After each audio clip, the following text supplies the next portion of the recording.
Welcome back.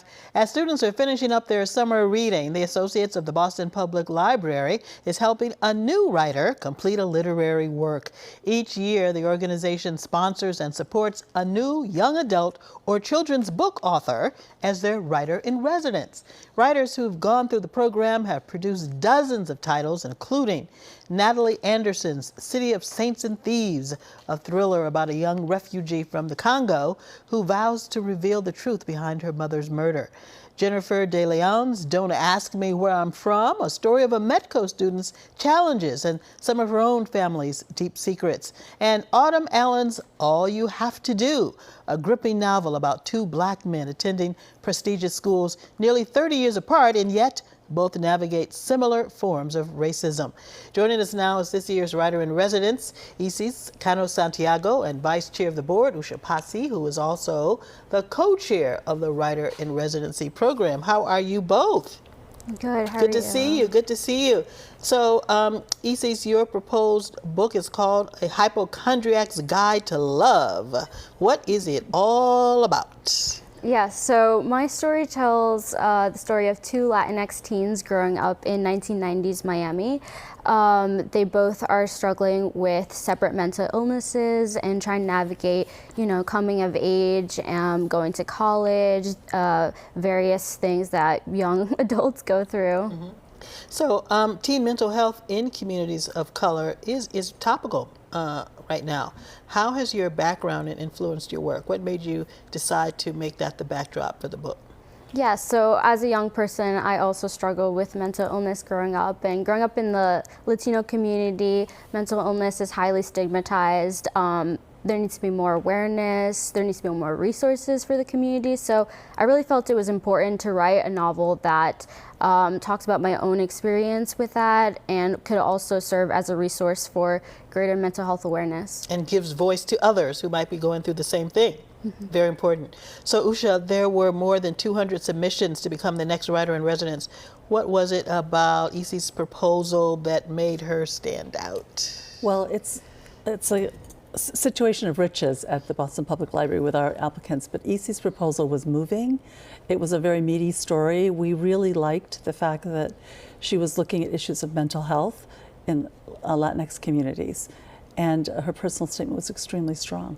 How did the Writer-in-Residence program start, and why did the associates decide to focus on authors who write children's books and young adult novels? So I'm new to the Boston Public Library, so I'll fill in where I can. It started 20 years ago, and it was started under the auspices of our previous chair. We wanted to, we see our niche as being promoting what the riches of the library are.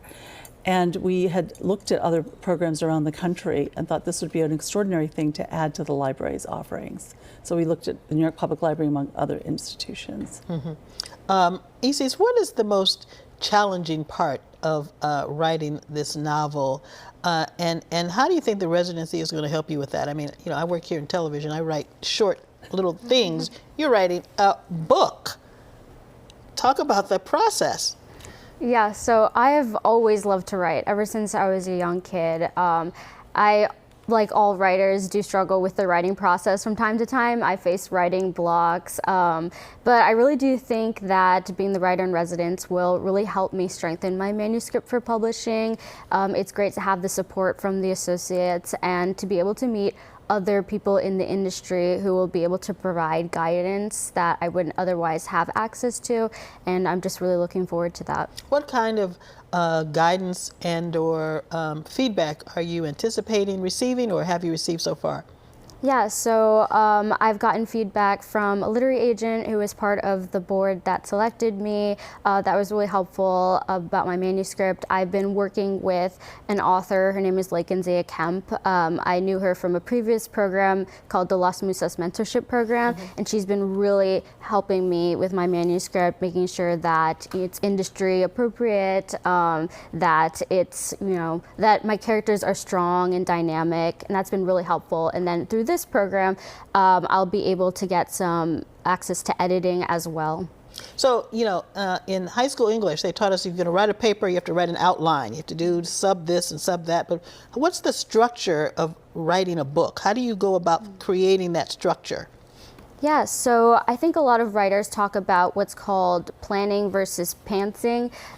Basically, whether you write down an outline for what your manuscript will look like, or whether you just write as you go. I would say I'm both kinds of that writer. I do write an outline sometimes, especially when I'm really struggling with where I want my story to go, but I do like to see where my story takes me instead of, focusing so much on what the outline says. Sometimes the story takes you somewhere you never expected, or the characters, they come off the page and they want to take their own journey and they want to write their own story, basically. I can see the excitement in your eyes as you start to talk about it. Yeah, so sometimes the story writes itself. Yes. Oh boy, that must be very exciting. Usha, you mentioned that the Writers in Residency program is celebrating the 20th anniversary, and this year's welcome ceremony will include a special guest speaker, author and two-time Newbery Medal winner Lois Lowry. Tell us a little bit about how you celebrate the writers at this reception and this year's special guest. So we have a major reception at the library. This year will be in Rab Hall on October 1st. We introduce the new writer, and we also have the former writer who both give readings. We have not only a reception, I think it's an opportunity for the new writer to connect with a large alumni network that we have in place. And we also, I want to add just to what Isis was saying, in addition to the stipend for the program, we provide professional development funding so she can study while she's... Okay, yeah. That's very important. That's very important. Very excited about that. Very important. So I want to thank you both for joining us. This has been very instructive, and congratulations on your first book. Thank you. Okay.